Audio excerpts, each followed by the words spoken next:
Want to turn off stock lending on Fidelity? Follow these simple steps to protect your shares.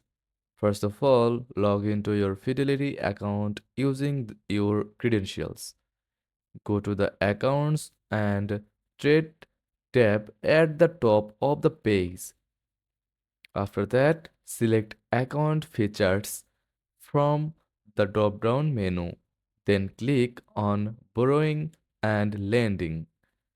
Now, find the stock loan or fully paid lending program option and click Remove or toggle it off to disable stock lending.